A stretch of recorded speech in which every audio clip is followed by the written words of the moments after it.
The Heavenly Demon. Can't Live a Normal Life. By Sanchin. Chapter 175. For a Certain End. Part 1. The sun shone through the window. A middle-aged man, who was lying in an infirmary bed, struggled to open his eyes and looked out the window with blank eyes. "I am not dead." His voice was dry. The man's identity was Count Nicholas. His expression was slightly distorted at the belated pain, and he lowered his gaze to check the condition of his body. He was a mess. As if to prove how terrible his condition was, his entire upper body was covered in bandages. Only the external wounds are serious. Roman Dmitri had no intention of killing me. That was the conclusion he reached after examining his body. The wound ran from his upper chest down to his pubic bone, but only the skin was cut, and there were no internal wounds. It was clear that Dmitri had shown him mercy. Although he displayed a dramatic scene for those who were watching, this proved that Roman was sincere.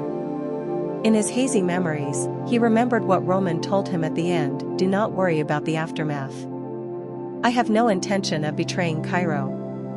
And right after hearing that, Count Nicholas was hit.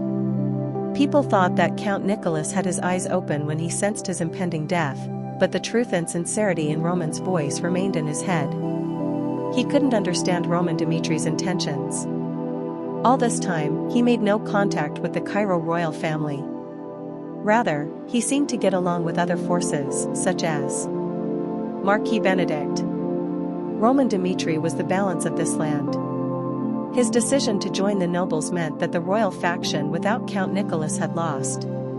So he accepted the challenge of a ranking match.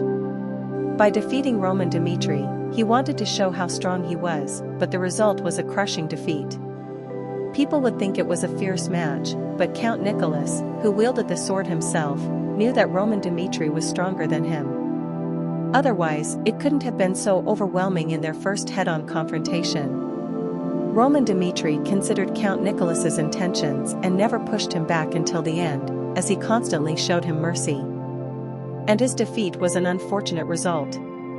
However, the fact that he was still alive and the words he heard at the end caused Count Nicholas to worry.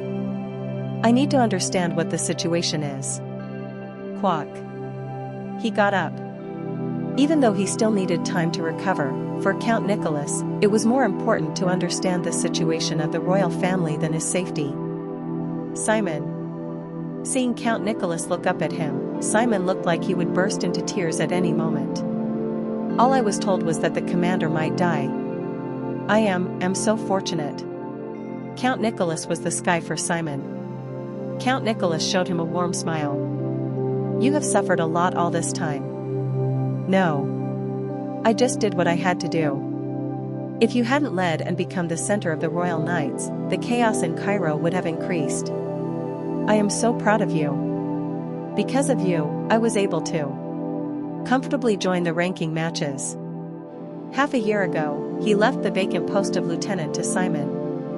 People expressed their doubts about Simon's skills, which couldn't even touch a 4-star swordsman, but Count Nicholas thought that Simon was the right person. The Royal Knights were the guardians of the royal family. In order to maintain an unwavering heart despite all kinds of desires, loyalty to the royal family was more important than sword skills. And that was Simon. He was in his mid-40s, and even if his potential as a swordsman wasn't that great, he was fit to hold the title of a royal knight. And Count Nicholas said, "Simon, tell me what happened while I was unconscious." "All right." Right after the commander collapsed, he started talking about the clash between the nobles and Roman Dmitri, and how Roman Dmitri went to the king and offered a deal and explained the process of the civil war. And during that time, he developed a sincere respect for Roman. Even though he was carrying out his work for a certain price, the process of how he was able to do it was truly admirable. The disposition of the imperial factions and his plan to break the enemy's plan with the support of a tycoon named Valentino. The royal faction held the upper hand. Just by bringing in one ally, Roman Dmitri, and the royal faction were able to get so many others. That is what happened. We are about to embark on the mission soon. The commander is Roman Dmitri, and we intend to immediately attack the nobles of Marquis Benedict's faction. The explanation was over, and Count Nicholas was lost in thought. Roman Dmitri was the best swordsman Cairo ever had. Depending on the choice he made, the game of Cairo could somehow change, but Roman Dmitri gave up on glory and wealth as he sided with the king. And he was extremely grateful for that. The fact that the monster he couldn't handle didn't abandon the royal family was something he felt thankful for.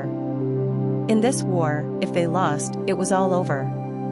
Even if he couldn't go to the battlefield with his current injury, he couldn't just sit down either. Simon, take me to the place where the military meetings are being held. I need to work there. Emotions grew inside of him. There was a chance to set the kingdom right. At this historic moment, he wanted to contribute even a little bit. Finally, the moment of the decisive battle has arrived. Roman Dmitri prepared for the marching ceremony. Clack. He wore a different outfit than usual. Roman, who was normally minimally armed because it interfered with his movements, was now fully armed, representing the royal family. His silver armor was engraved with the symbol of the royal family. And his white skin and black hair had a charm that made people turn their heads to look at him. Even from far away, you could see the people waiting for him. And then there were the people of the royal faction, including King Daniel Cairo, and an unexpected person on the other side, Count Nicholas. He appeared with a wounded body. Roman Dmitri knew what it meant. Count Nicholas is the symbol of the military. Showing up at the military parade even after losing to me in the match means that he completely entrusts the authority of the military to me. The king and Count Nicholas too. They haven't yet lost their goodness despite the chaos the power system created. Roman might be attracted to their goodness in some way.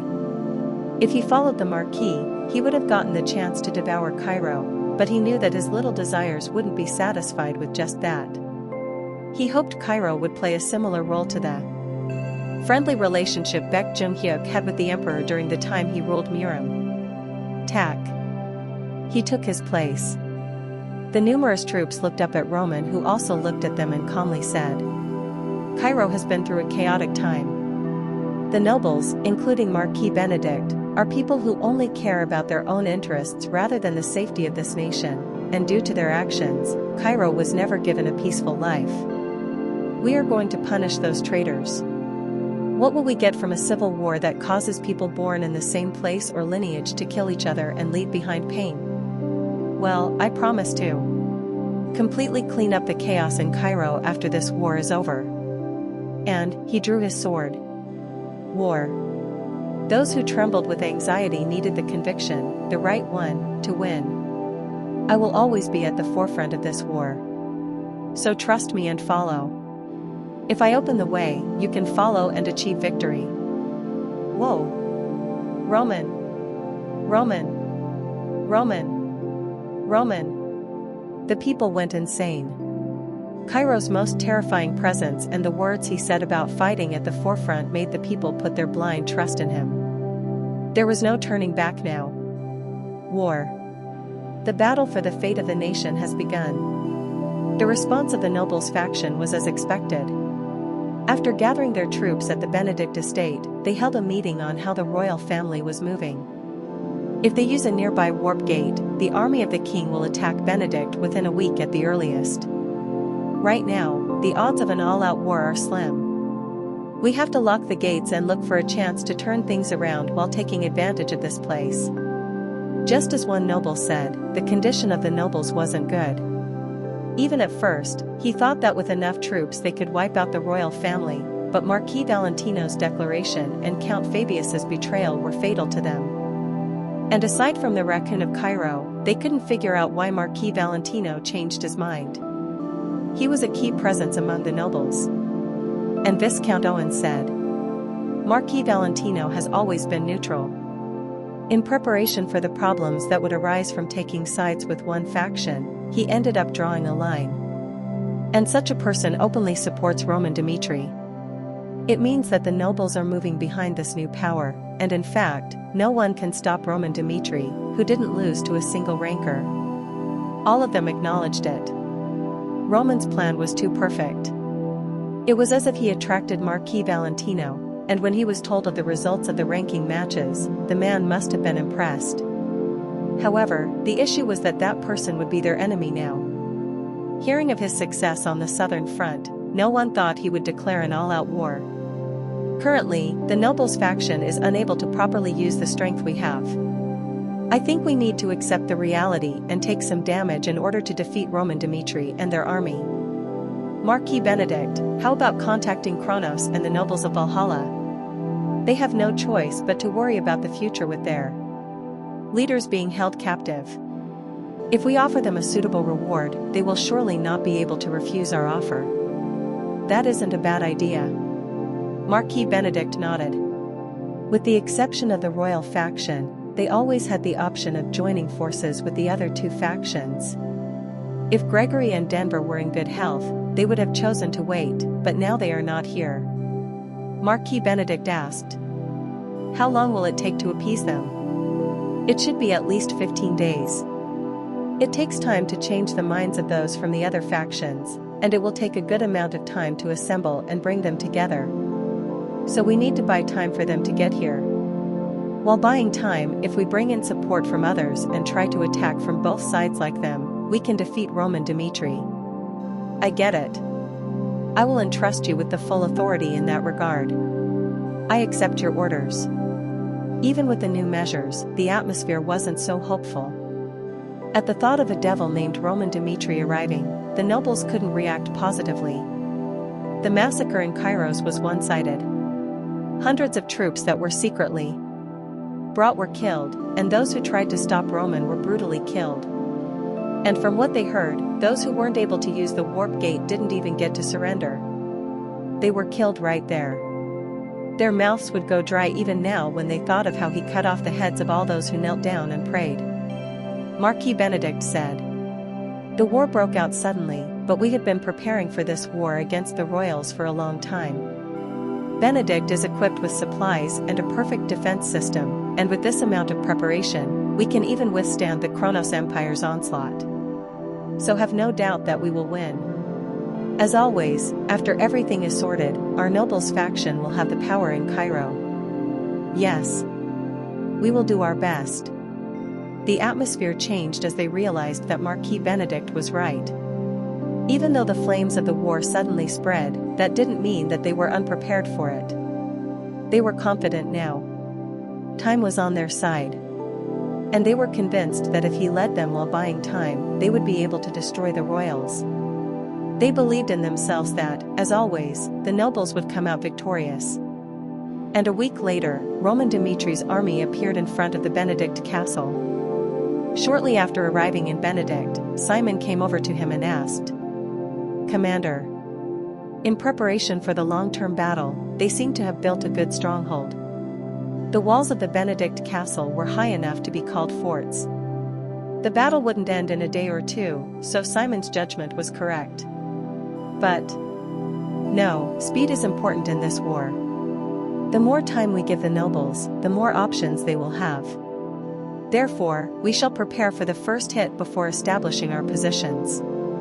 It was a bold decision. If they get hurt, the soldiers would have to spend more time carrying the heavy bodies and building camps. But Felix, prepare for a siege. At Roman's command, a robed man appeared. As for Simon, he looked back and forth between the robed man and Roman Dmitri with befuddled eyes. Chapter 176. For a Certain End. Part 2. Thud. Thud. Thud.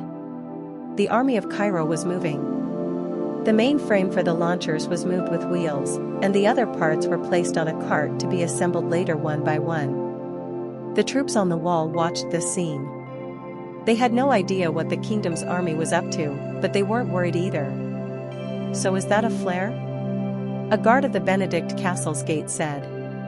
He was Cameron, the captain of the guards. The use of a flare was essential for warfare when it came to a siege. and a powerful siege weapon would make the castle lose its advantage. In a fight between ordinary nobles, the ones with more money would get a flare, but a flare would always be used in a civil war on a national level. Even at a glance, the kingdom's army appeared to be planning to install up to 5 of them. And after about 2 hours of installation, its firepower would be able to collapse the wall. But Benedict was different. Staying in Benedict Castle is one of the things we have been preparing for. By making a request to the magic tower, we have installed a strong magic defense on the walls of the Benedict Castle. It has the defensive power to withstand dozens of flares, and it even has the ability to recover if it is replenished with enough mana stones, even if its durability is worn out. Cairo's forces can never capture Benedict. Replacing the king was their ultimate goal as nobles. They never overdid it with the precarious power system, but they were steadily preparing for the rebellion over the years. The magic defense was just the start. The military training of the soldiers was also carried out steadily, and various options, such as Plan A and B in case of a rebellion, were calculated in advance. Of course, they also considered what to do if the royal faction attacked first. They didn't expect that the royal faction would form an alliance with Dmitri, but they also didn't really think it would change things either.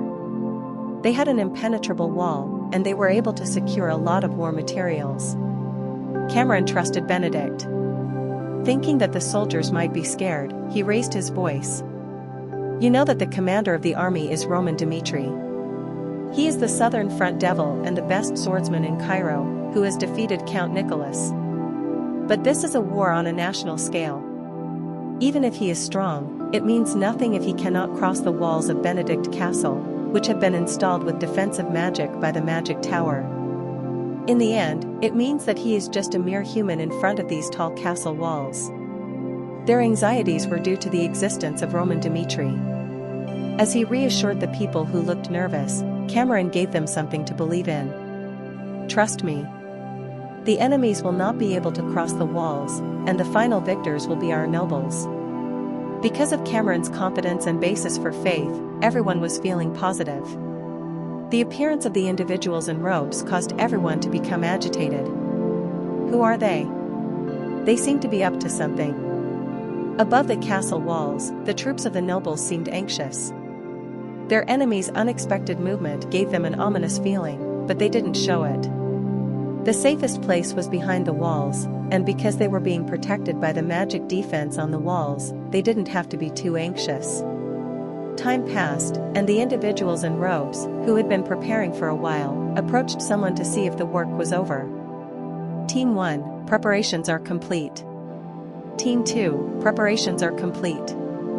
These individuals in robes were the magicians from the Phoenix Magic Tower. Felix, who hid his face in a robe, recalled what Roman had told him a month ago. Once the ranking matches start, Dmitri cannot avoid being caught up in a war. At that time, I will intentionally push the enemy into a corner and start a siege. Felix, your role is to bring your people there to tear them down. A month ago, when everyone else was enjoying peace, Phoenix began to prepare for the war. On Roman's orders, they were ready to risk their lives. The Phoenix Tower was revived thanks to Roman Dmitri, and they quickly found stability with his full support. It was truly the gift of a lifetime. Everyone in the Phoenix Tower was ready to do anything for Roman Dmitri, and when the order for the siege was given, Felix and the other magicians all laughed for joy. Magicians were the flowers of siege warfare, and they were given the best role.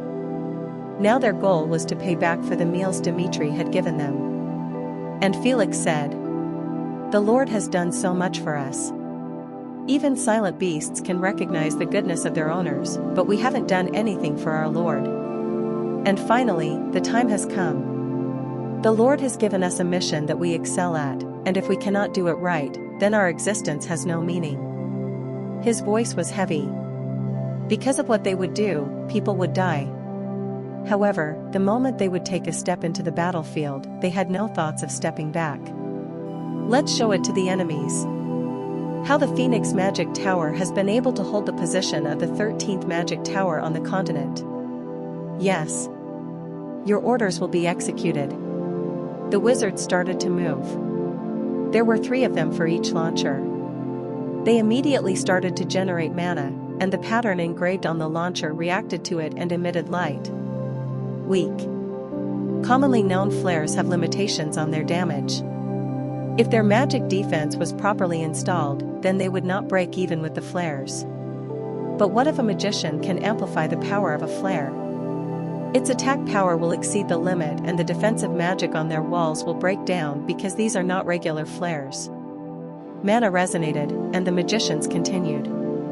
In particular, the Phoenix magicians were known to have mana with the fire attribute that perfectly harmonized with the flares. Bam. Pung. Pew pew pung. The flares were fired, and the fireballs hit the castle walls. Quack quack wang. Rumble. They held a strong power. The soldiers screamed at the impact that shook the walls, and they looked at the captain of the guards with shocked faces. The man had told them that the walls had magic defense that couldn't be broken down even with the flares. However, the tremendous shock they felt made it seem like they could destroy the castle walls all at once. Even those who didn't know about the magic defense were now taking the situation more seriously. Quack quack wang. Boom. The attacks continued. Depending on the amount of mana the magicians generated, the flames caused explosions on similar levels. The flowers of siege warfare, it was the power of magicians.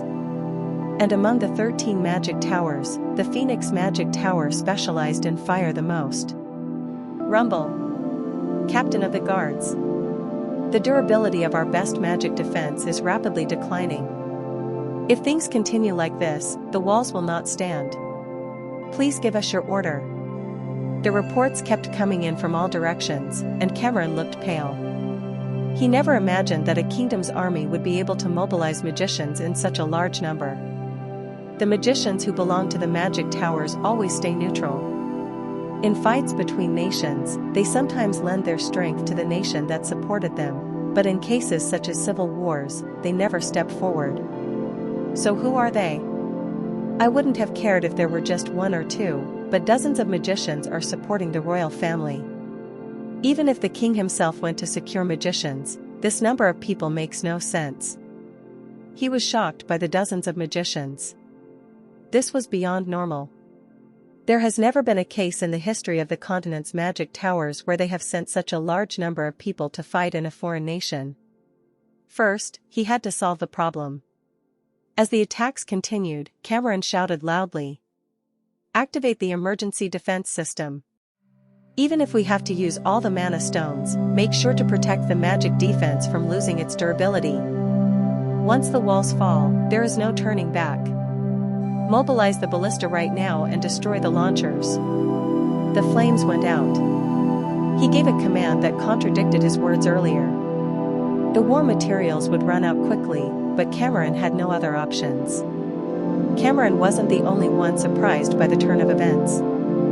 Staring at the fire-breathing machines, Simon had a startled expression. What the hell is this? Magicians, it was a power that even the Cairo royal family didn't possess.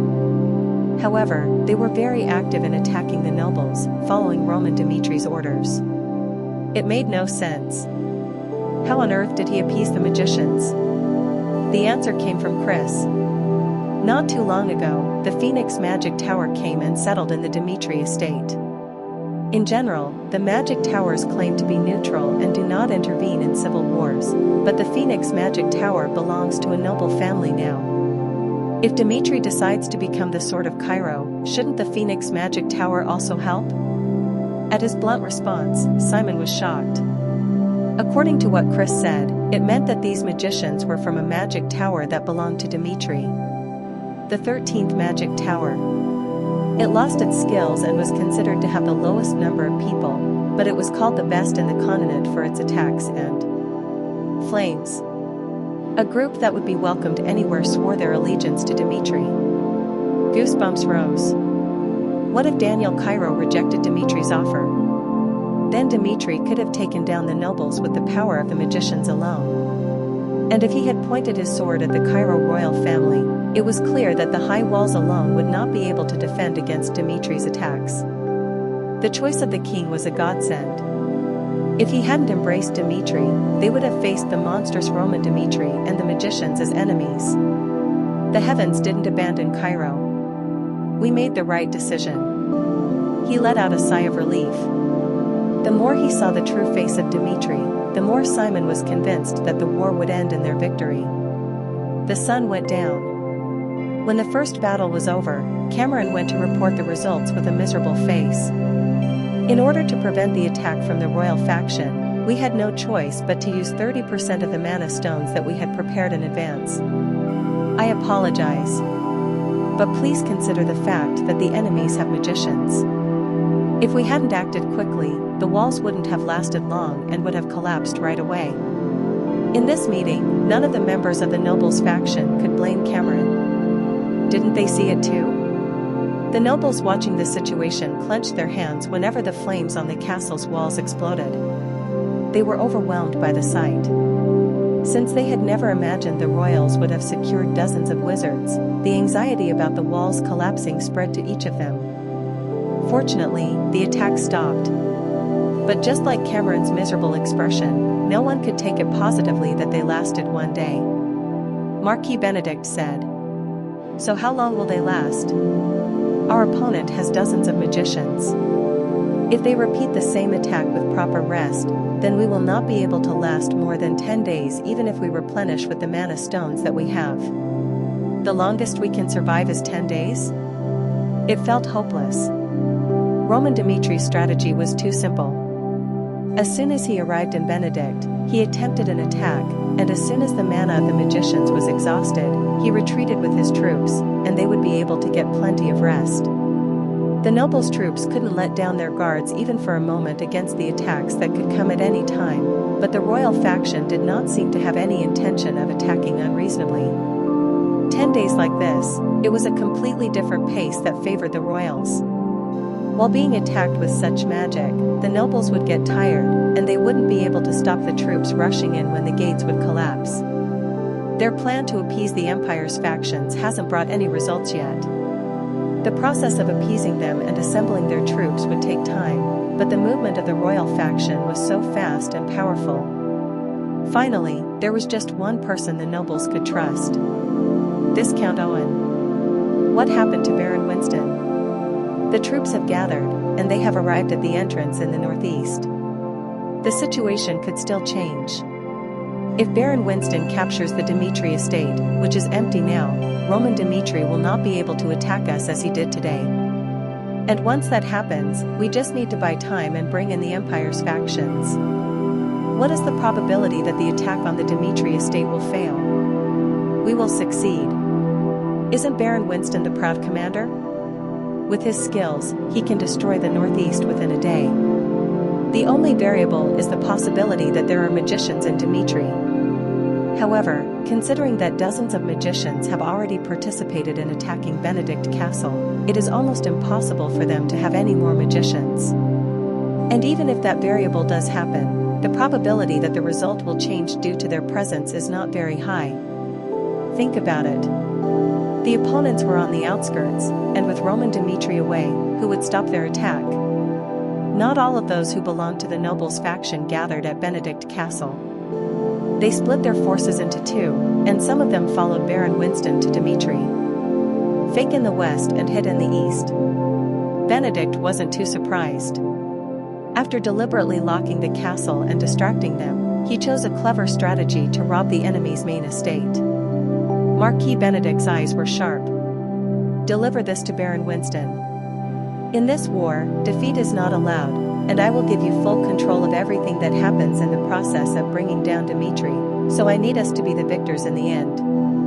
The Cairo royal family is a sand castle waiting to fall, so if we can deal with Dmitri, then the army of the royal faction will be shaken. The nobles were convinced that within 3 days, the news of their victory would arrive, and then the real rebellion would begin. Chapter 177. For a Certain End. Part 3. At that time, as the nobles said, Baron Winston arrived in the northeast. After ordering the soldiers to rest, he called for the captains to hold a meeting. Swish. And then he opened the map. The lieutenant, who was appointed to one area, said, "If we advance a little further from this area, we will find Count Adelian's estate. And Adelian is a commercially developed city, so it isn't quite used to military stuff, but the problem is we don't have much time. According to what the main unit said, we have 10 days here. We need to fight, but dealing with each enemy on the way to Dmitri will take up too much time." You're right. 10 days is a tight schedule. Even the march to Dmitri is tight. The captains looked concerned. When no one else could think of an answer, they all turned to Baron Winston. Winston was the commander who served on the Western Front. He was a noble from the outskirts, but he joined the nobles' faction since he was recognized for his skills in defeating the Kronos Empire's attempts to invade the kingdom. And after that, whenever there was a military-related fight, Marquis Benedict would always put him in charge. He checked the map for a while. It was something he had confirmed before the dispatch because he wanted to be extra careful, considering that it was a battlefield. You people are right. 10 days from today, considering the travel time, pointless. Fights will only make things worse. Which means we have to minimize the fights and the distance, and the fastest way is to pass through these estates here. Tack. Tack. Tack. He put 3 pins on the map: Adelian, Rollo, and Conrad. He already had a plan. Baron Winston, who repeated the names of the 3 estates, looked at the captains and said, "There are pro-Dmitri factions in the northeastern area. In the wake of the battle with the north, Dmitri carefully established the Dmitri alliance, but that doesn't mean that they are already loyal. And Adelian, Rollo, and Conrad were the 3 estates that were not pro-Dmitri before. Adelian was neutral. Rollo and Conrad were from the Northeast Nobles Alliance.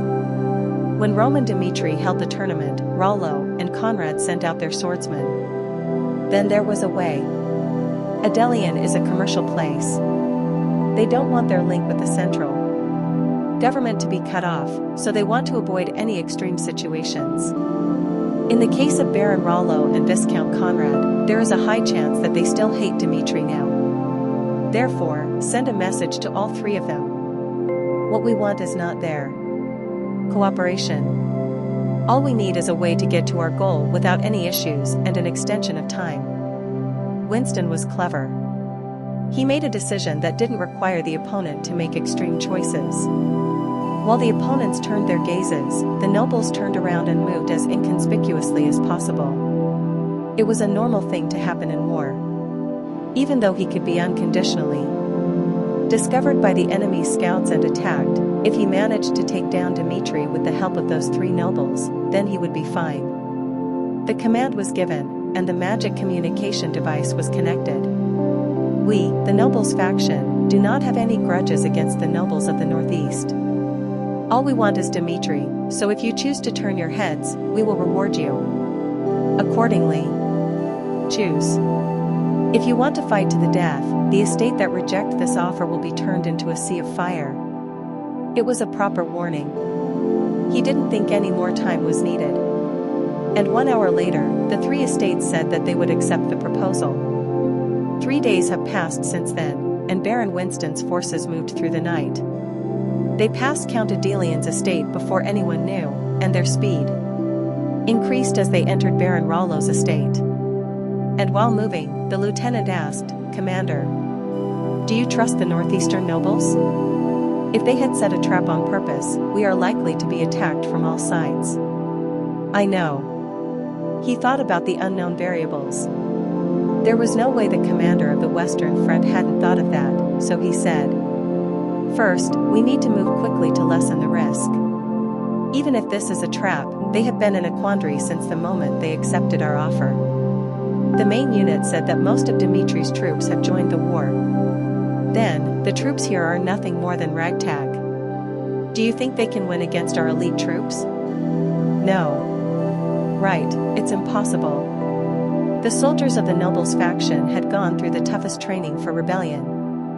War means that we cannot deal with things like those written in books, and if the enemy attacks thinking we are trapped, then we are at an advantage. It is a golden opportunity.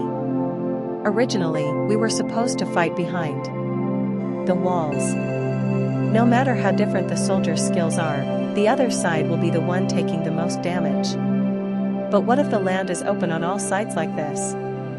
In a fight with troops from both sides, the Northeast will collapse under our force. He made this decision with betrayal in mind, as he didn't trust his opponent. He used them since he needed them, but he had no intention of being careless. A battlefield was always like that. Those who talked about romance and blindly believed in others would die without lasting even a year. There are not that many cities with warp gates in the Cairo kingdom. And among them, Benedict and Adelian are included. And if troops come from Adelian, there is a way for us to deal with them and even seize the warp gate. If that happens, Dmitri will have a fire set on their feet. As expected, the lieutenant admired him. The man from the Western Front was so different. The commander, who survived the battlefield of blood and death, chose the most appropriate way to destroy the opponent. Every choice he made was deliberate. The nobles were confident, and they planned on taking down Dmitri at once. But whoosh, whoosh. The night fell, and fire erupted from every direction. As expected, the lords of the Northeast betrayed them.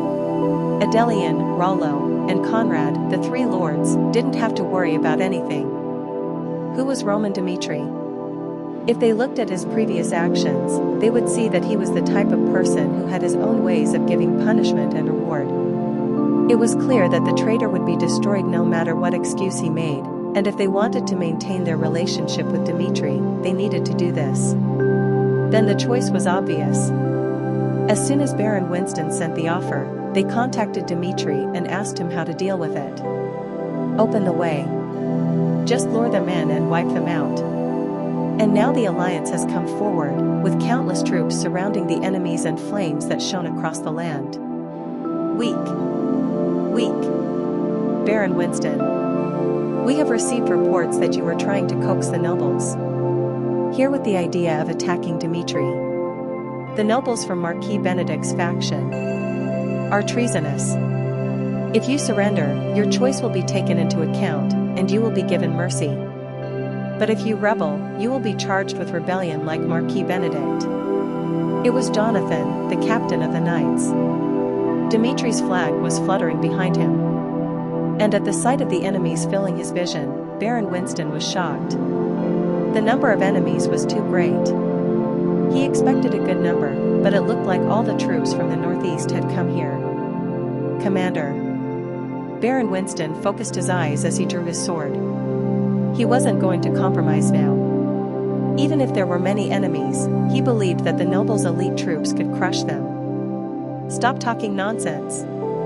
Marquis Benedict is not a traitor. That is just an accusation spread by Dmitri. Rather, I give you this proposal: if you surrender now, Marquis Benedict will accept you with great generosity, but the moment you show hostility... Rumble. He raised his aura. There was no going back. They had already crossed a river too wide. We will kill all of you right here.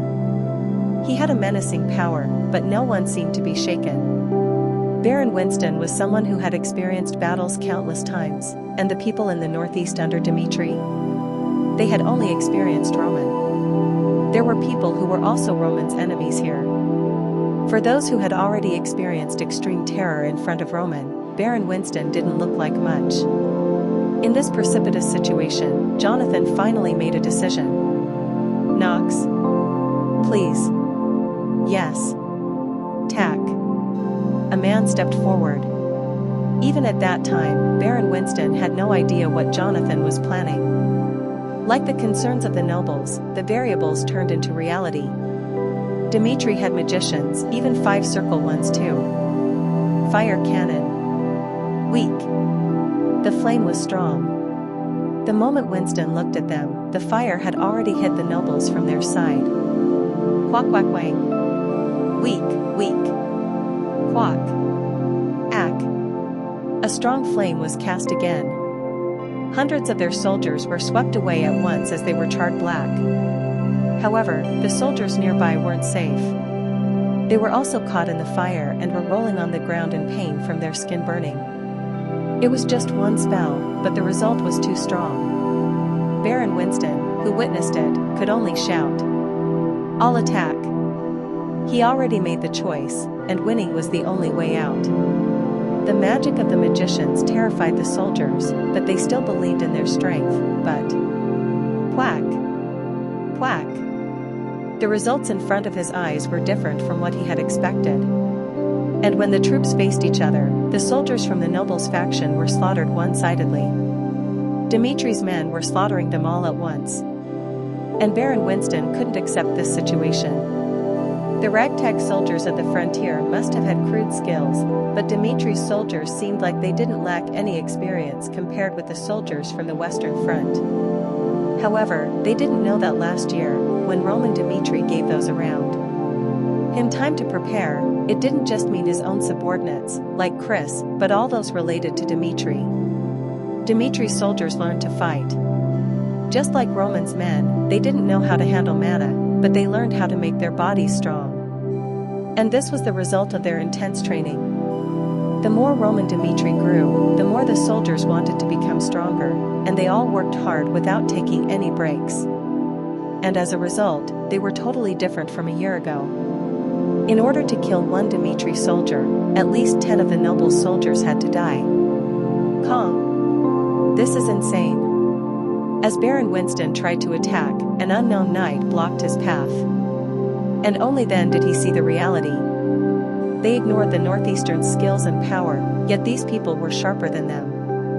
The nobles' plans were all in Roman's palms. The reason he attacked Benedict with his elite troops was that he knew that the other troops back home wouldn't have any trouble. However, Baron Winston was desperate now. To live up to Marquis Benedict's expectations of him, he continued to shout for victory until the end, but he eventually died at the hands of Captain Jonathan. He had also learned the Azura technique, and being one step above Baron Winston, he killed him at once. And that was all. On the 4th day after Dimitri attacked Benedict, Baron Winston's troops had been defeated. It's been a week since the war started. It was as if they went back and forth between heaven and hell every day. And in one morning, the nobles clenched their fists at the reply from an empire's faction. "We will join the nobles." It went as planned. If an empire's faction joined them, then the situation could be changed. But at that moment, Kwang, we have bad news. A part of the wall has now collapsed. The repairs on the castle's wall were being carried out, but it wasn't easy because the kingdom's troops were continuously attacking. Please give us an order. At this rate, we won't be able to last long. The lights went off, and Marquis Benedict had a contorted face. 1 week. It should have been just 1 week, and he could have managed to get the Empire's factions to join, so the walls shouldn't be collapsing like this. Baron Winston? What happened to Baron Winston? That. Viscount Owen was speechless. A few days ago, they had lost all contact with Baron Winston. According to the plan, there should have been immediate results, but word started to spread that contact wasn't being established. His stomach churned at this unforeseen situation. At that moment, more despair struck them. We got a call from Baron Winston's lieutenant. The army that attacked the Dimitri estate was annihilated.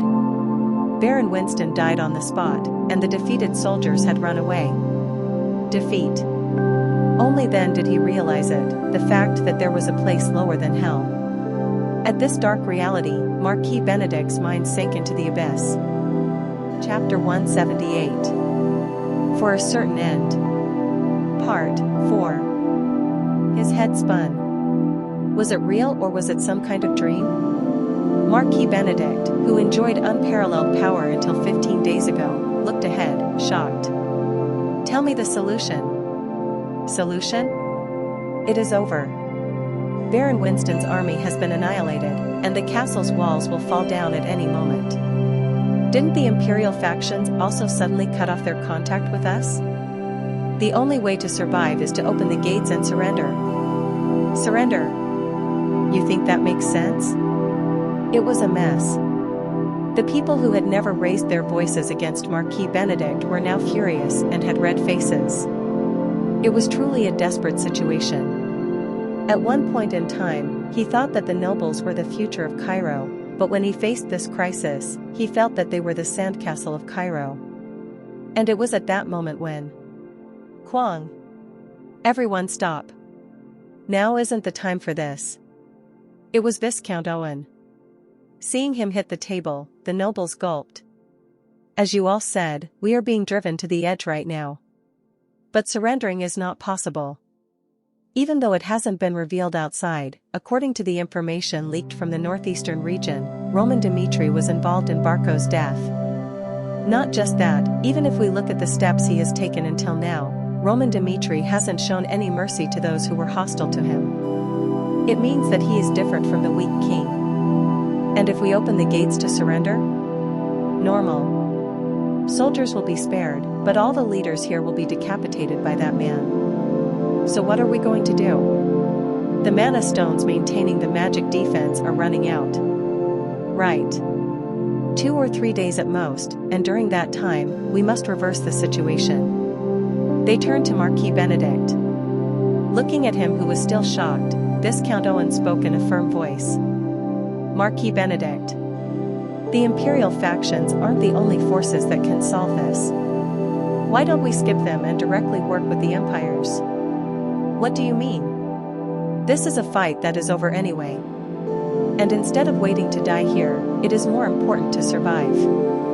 Then the Kronos Empire will not refuse our offer. They have always wanted to use Cairo as the starting point for their conquest, so they will unconditionally accept our offer. Our last chance to convince the Empire is when all of the leaders of the Imperial faction are taken away. Marquis Benedict's eyes came to life. Not yet. The war wasn't over yet. The castle hasn't collapsed yet, and now was their last chance to get their hands on something good before it falls down. The trouble was short-lived as they had made their decision. Contact Kronos right now. I will talk to them myself. The magic communication device was connected right away. When Baron Charlton, a member of Kronos' Ministry of Foreign Affairs, appeared on the screen, Marquis Benedict got straight to the point. I think you already realize our situation. Please save the nobles' factions. If you help us destroy the royal family, we will pledge our allegiance to the Kronos Empire from now on and promise to be your vassals. There was no more pretense. When he lowered his head, he wasn't acting like an idiot who lost his pride. I am sorry, but there are already forces following Kronos in Cairo. Isn't it an open fact that it's Count Gregory? If we want to choose a scarecrow to rule Cairo, then it will be Gregory for the work he has done until now and not you, Marquis Benedict. Yes, I understand. But the situation is different right now. And he spoke with some strength in his voice. If he couldn't persuade them, then they would die at the hands of that devil. The Cairo royal family has begun to purge people, with Roman Dmitri at the front. As a start, Count Gregory and Count Denver, who have followed the empires, were captured first. Do you think they will get out safely? The moment the nobles collapse, it is all over, and their lives will end. Roman Dmitri will take their lives and control Cairo, and then the empire will not be given the right to break through. So what I'm saying is, let's use each other. If Kronos shows some mercy, the nobles will bring the royal family to their knees as people of the empire. Later on, when the conquest of the continent is declared, the Cairo kingdom will be willing to sacrifice itself for Kronos. The continental conquest. It was a decision that required sacrifices. However, if Kronos becomes the winner, then only the soldiers would die, and the leaders would stay in power. And in the end, Benedict put the kingdom up as collateral. For his own survival, Marquis Benedict didn't hesitate to be a traitor. It is a choice that isn't much different for the Kronos Empire. Gregory to Benedict.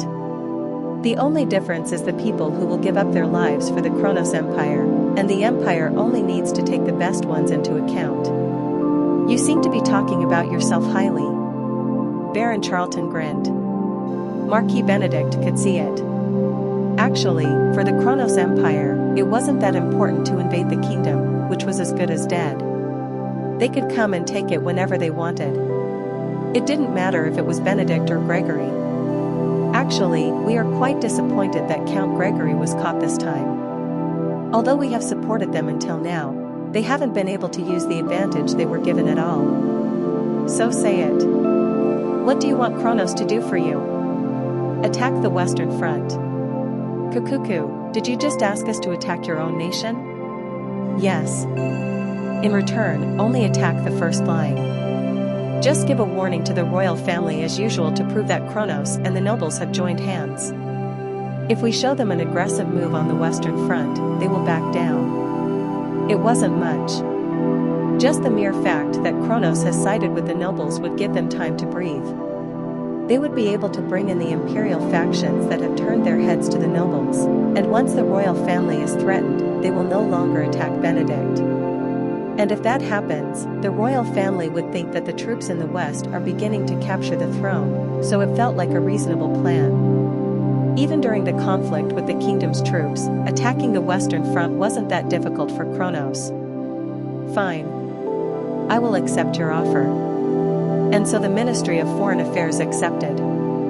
It was such an easy matter that it didn't require the Emperor's mission. With Baron Charlton's reply, the small nation of Cairo was going to fall into great chaos. And 12 hours later, shortly after Kronos accepted the offer, the imperial army invaded the Western Front, and out of the 3 defense lines, 2 were pierced. And unlike usual, the Cairo royal family also caught wind of their movement to attack the 3rd line of defense. Simon said, "The Kronos Empire is currently regrouping and preparing to attack the 3rd line of defense. Once they break through that line, they will come into Cairo's estate. Your Majesty, we must somehow stop them at the Western Front." The attack was a sudden disaster for no reason. It could be criticized later on, but the disaster was happening right now. And right then, a communication request has come in from Marquis Benedict. They couldn't refuse it. Since the movement of the empire was likely due to the nobles, Daniel Cairo connected the call, and he had a cold look on his face. Marquis Benedict was beyond the screen. "It's been a while, Your Majesty." "What is this?" "Regardless of your disadvantage, you are bringing an enemy empire into the fight." "We couldn't help it. Roman Dmitri has put us under pressure to the point of death. Shouldn't we at least live?" Listen carefully now. The nobles joined hands with the Kronos Empire. For that reason, they attacked Cairo at the Western Front today, and while you are trying to take down the Benedict Castle, they will make a mess of Cairo. His voice was strong. The person who was cornered was speaking with an arrogant voice. The Kronos Empire has always wanted the Cairo kingdom, and this civil war gives them a good reason to capture Cairo. What do you think will change if Roman Dmitri takes Benedict Castle? You need to choose now. Promise to remain the puppet king that you are, and we will end this by amputating the limbs of the king. Well, we will spare the royal knights. And if you won't be too greedy, then maybe Your Majesty the king will live a long life in Cairo. This is our last consideration for you. The seat of the king? It never mattered. No matter who was called the king, people knew that Marquis Benedict was the one controlling Cairo. And that was the way for him to live. The offer to spare the king, rather than pushing the opponent to fight until death, would result in infighting with Dmitri, and that was what he aimed for. While throwing a choice at the indecisive king, he would put the nation into chaos. This is a problem that has ended since the moment Kronos stepped in. Your Highness, this is your last chance. Think carefully and make a wise decision. Tuck. The communication was cut off. Benedict's face vanished at the one-sided conversation, and Daniel Cairo felt horrible. The royal palace conference room was silent.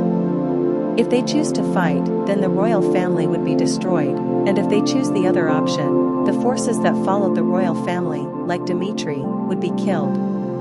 It was a matter of choice. Marquis Benedict provoked infighting. Benedict, he was once the king's maternal uncle. The person who had the same blood as him had now pushed him to the edge of the cliff. My situation is truly miserable. The seat of the king, Daniel Cairo never wanted it. It was a reality that was hard to accept since he was born into royalty, and the power he held never meant anything. It was the puppet king's reality. With Roman Dimitri's help, he tried to bring Cairo in the right direction, but Marquis Benedict dragged in a monster the nation couldn't handle. What if they had killed him without giving him a choice? Even if he died, Daniel Cairo would have accepted it. I can survive if I abandon Dimitri. But what would it mean? If he was going to continue living like a puppet, he would have to move according to what others told him to do. Even if Dimitri defeats the nobles, my power is not guaranteed. Dimitri is a force as strong as the royal family now, and I will stay as a puppet even then. I, Daniel Cairo, am destined to live as a puppet for others. If this is an unavoidable reality, then I want to make a choice for the kingdom, no matter what my life turns into. Benedict was a traitor who sold his country. Rather than surviving as his puppet, he at least wanted to see the world that Dimitri was going to show him. He accepted the reality of his messy life. Even if he had no skills to change this weak nation into a strong one, he trusted and followed his values. Simon. Yes. He had made a choice. The Cairo royal family. Contact Roman Dimitri right now. Even if he was called a weak king and remained a puppet, he would never let himself be called a traitor. Chapter 179. For a Certain End. Part 5. Roman Dimitri appeared on the screen. As soon as the communication was connected, Daniel Cairo spoke about the situation. The nobles' faction of Marquis Benedict held hands with Kronos. The Western Front has already collapsed until the second line of defense, and at this rate, it seems like it is only a matter of time before the third line of defense will collapse. You realize what this means. The moment the Kronos Empire invades Cairo's territory, the chaos in Cairo will be further aggravated by the civil war. How should we proceed? Taking down Benedict's nobles faction is important, but we cannot leave the Kronos Empire's troops alone either. In the western part of Cairo, the people who lived there would be in danger. While they settled here to end the civil war, the Kronos Empire could do anything to them. If the civil war isn't settled at once, it will drag on. Marquis Benedict knew this, which is why he brought in the Kronos Empire, and if we retreat now, we'd be going along with his plans. It isn't like I don't realize that. However, Marquis Benedict abandoned the Cairo kingdom. He no longer cares about what will happen to the kingdom, but as the king, I am unable to make a choice like him. They will probably lead this war by helping Kronos invade. And after a day or two, new terrors will come from the west and engulf the people in Cairo. It was a dilemma. The position of the kings and nobles was different. If he decided to abandon the people, then his role as the king was useless. Marquis Benedict urged me to surrender. If I abandon the forces involved in this purge, I get to keep my life and my throne. I declined the offer. It's not because of my greed to hold power, but because I will not be able to avoid sacrificing the people if I become a vassal of Kronos. If so, I will ask this question. What is the most important thing that can help people now? The lives of those in the West also hold the same weight as those in the capital. Then what should I tell them? Do I tell them to die until the civil war ends? Or would it be much better to set aside the civil war and push out the Kronos Empire now? The nobles had been defeated once. If he was satisfied with that and decided to turn his troops around, he could attack Kronos and save the people in the West. But of course, Marquis Benedict would not just leave it there. Even if it wasn't like before, he would still surely sell the kingdom. However, from the time he rejected Benedict's offer, Daniel Cairo didn't consider holding the power of the royal family important. For the future of the kingdom, he couldn't abandon Dimitri, but among the options between Dimitri and the people, he sided with the people. That is who Daniel Cairo was. Even if he was a puppet, he wanted to choose a path for the kingdom to have a chance. I know what you mean. Roman reacted calmly. He understood him. Roman Dimitri was a man who had to see the end of something if he pulled out his sword. Your Highness. From the moment we decided to purge, we knew that the Kronos Empire would cross our border. Whether it's because of Count Gregory or Marquis Benedict, it doesn't matter why. Kronos is making fun of us. They have the audacity to attack the Western Front without calling for more troops. What would happen if we left the enemies who had communicated with them safe in the nation? You might think that this is a step back to take one forward later on, but this will only cause twice as many deaths. If he had been born in a great time of peace, then Daniel Cairo might have been a good king. But these were turbulent times, and the cruelty of this world was something he had to face. The third line of defense on the Western Front is different from the two previous defense lines. And it's clear that Kronos didn't use their full force to attack. Trust the captains and commanders of Cairo. If we buy them enough time. A king who was emotional, Roman Dmitri didn't think of it as bad. Because he was so tired of reality, he hoped the king would be someone who thought about the people. Within 3 days, I will clean up the nobles' faction here and head to the Western Front to stop the Kronos Empire. Roman's words made him go speechless. Even though he thought he couldn't handle both, Roman Dmitri seemed determined. He was sure of it. Roman Dmitri. Fine. Before the third day, make sure to punish those traitors. Was the best choice for the Cairo royal family. The nobles' final outburst in order to survive was expected.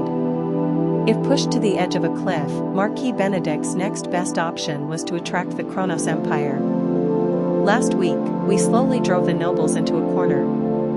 And if we had stopped there, the civil war would have extended, but now that we made sure to cut off one of their attempts, they are trying to create a way for the fight to end to their advantage. On the first day of the siege, Roman Dmitri immediately attacked. Contrary to the force that seemed to indicate that the troops would advance right away, he chose a long-distance attack while taking enough rest. Why? Was it to minimize the damage? No. Roman Dmitri moved the troops at night. He had blocked the escape routes from the castle as much as possible and waited until the magic defense in the wall reached its limit. For a definite conclusion, he took the necessary steps. The moment the enemy's castle loses its defense on their walls, the perfect environment would form and prevent any of them from escaping. 1 week was the perfect amount of time for the perfect purge.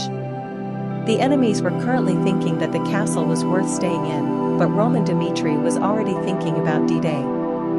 And tomorrow, as planned, a massive attack on Benedict Castle would begin. But on that evening, Roman Dmitri found an unexpected person. Commander. Please put me in as vanguard. It was a loud voice. He was none other than Count Fabius. Betraying the nobles, Count Fabius joined the king's side. However, the fact that he wasn't called for an important meeting at the time didn't sit right. From what I know, Roman Dmitri is a man who rewards and punishes equally. It means that if I do a good job like his men, then he will not turn a blind eye to my presence. After 1 week, Roman Dmitri finally spoke of a major attack. Once he heard about it, Count Fabius saw it as an opportunity and went to visit Roman Dmitri. And then, he said in a loud voice, Commander. Please put me in as vanguard. The vanguard played a dangerous role. Knowing that his life would be in danger, Count Fabius looked right into Dmitri's eyes. Their relationship began as a traitorous one. And in order to immediately make progress in his relationship with him and not lag behind others, he needed to show his blind loyalty and stand in danger. I was a member of the nobles. However, I thought that their words were unreasonable, so I refused their summons and chose to follow Roman Dmitri. Give me a chance to prove my loyalty. By serving as the vanguard, I will bring your name to light. He spoke in a desperate voice. And at that moment, smile. Roman smiled.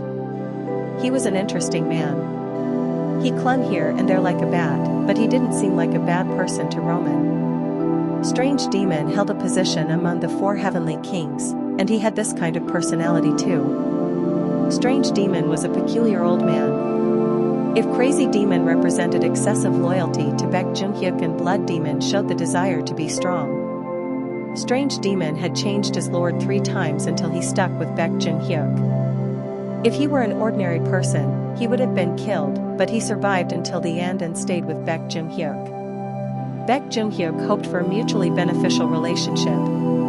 When Strange Demon abandoned his third master and came to visit him, he gladly accepted the man's oath of allegiance. "You don't have to put a fake face in front of me. Prove your worth with your skills. As long as you prove your use to me, I will not care about what you think." Betrayal was an option anyone had, and Baek Jun-hyuk chose to believe in their abilities. He didn't want blind loyalty from those who followed him, but with his overwhelming skills, he controlled them in a way they wouldn't betray him. Strange Demon was the same. If he had betrayed him despite seeing his skills or shown him lesser skills, then he would have had to pay a price, but he didn't do that. As a result, the monster held a position among the 4 heavenly kings. He led the battlefield without Baek Jun-hyuk and brought numerous victories, and his name made everyone tremble. And until the day Baek Jun-hyuk died, the man didn't betray him. They had a conversation once, and he said that his mind couldn't think of betraying the heavenly demon at all. Count Fabius. He was a traitor to the nobles. In a situation where others would choose to save themselves, he came to the other side and bowed his head. And he was right. Just as he accepted Viscount Conrad, he didn't judge him. "It is dangerous. Can you do it?" "I can do it. I will devote my life to you." His expression brightened, and Count Fabius touched his head. The heirs of the noble families and the high-ranking nobles. There was a difference in their status too, and yet, despite betraying all of them, there was no shame on his face. "Sure. Fabius, you will be standing at the forefront of this war." Fabius grabbed onto the string of opportunity. The day was bright. The nobles were no different from before. The fact that Kronos had their back made them happy. And it was then. Step. A figure walked towards the wall. A man in a robe. It was a different development than before. The soldiers on the wall looked doubtful. Tack. And the man stopped walking as he looked up at the castle's wall. "It's my turn to repay the Lord's trust." It was Felix. For the entire week, he hadn't used magic at all. He only led the magicians, who gave power to the flares with their own little magic, and saved his own power. In the first place, the time he would manifest his power was fixed. When the magicians had sufficiently reduced the durability of the wall's magic defense in front of them, all the preparations were complete, and Felix stepped forward to take his role. Swoosh. The wind blew. As Felix ignited mana, sparks rose around him. Summoning salamander. Crackle. Crackle. Flames broke out. They wrapped themselves around each other and turned into a monster in the form of fire. It was the elemental magic of the Phoenix Magic Tower. And burning. Weak. Weak. The magic circle opened, and Felix swallowed salamander. His entire body was blazing in flames, from his hair down to his legs. Felix's teacher always valued the ability to absorb fire. If someone else used burning, they couldn't survive salamander. That. Look there. There was an uproar on the wall. They couldn't comprehend the scene in front of them. It wasn't self-immolation, but they were fascinated by the sight of a man on fire. At that moment, fire rang. Rumble. He broke through the boundary of his magic circle. Felix, who was just a 5-circle magician, borrowed Salamander's power and entered the 6-circle level. Rumble. Roaring. Flames rose everywhere. There were just small sparks at first, but then a dark cloud rose, and the sparks turned into fist-sized balls as they all poured down. Quang. Rumble. Quack. Raise your shields. It was the beginning of a massacre. The soldiers, who were looking dumbfoundedly at the flames raining down, burned right then, and in an instant, screams spread everywhere. The soldiers hurriedly tried to hide, but the torrential rain of flames kept them from getting too far away. The wall's magic defense couldn't block any of the flames, and because the flares were being used at the same time, the magic defense couldn't save everyone. Papa! Rumble! The flares and the six-circle magic, it was a real disaster. People called the Phoenix Magic Tower the best in terms of firepower. However, because the skill to accept fire was quite limited, they couldn't produce more than 2 magicians who could use burning. So Phoenix was rated to be the lowest of the 13 magic towers. And Felix, the new magic tower master, succeeded in manifesting burning. Rumble. It was like hell. Just one magician and the flares of 5 launchers. The walls, which were thought to be indestructible, started to burn, and the soldiers were burned black by the flames. 1 week, Roman waited for the right time to fully demonstrate Felix's power. After mobilizing the flares to reduce the durability of the magic defense, he put an end to the delay. And rumble! The wall has collapsed. The magic defense on the wall lost its power. They poured more mana stones, but the magic of the six-circle magician made it reach its limit. A hole was drilled, and at this point, the walls weren't so tough anymore. As if welcoming the enemies, it opened wide. Soldiers, follow me. The raccoon of Cairo, Count Fabius. He didn't just give an order, he rode a horse himself. Put your lives on the line to punish the traitors. Whoa! His cry was the catalyst, and the battlefield was on fire. It was a scene that happened only on the first day of the 3 days that Roman had promised.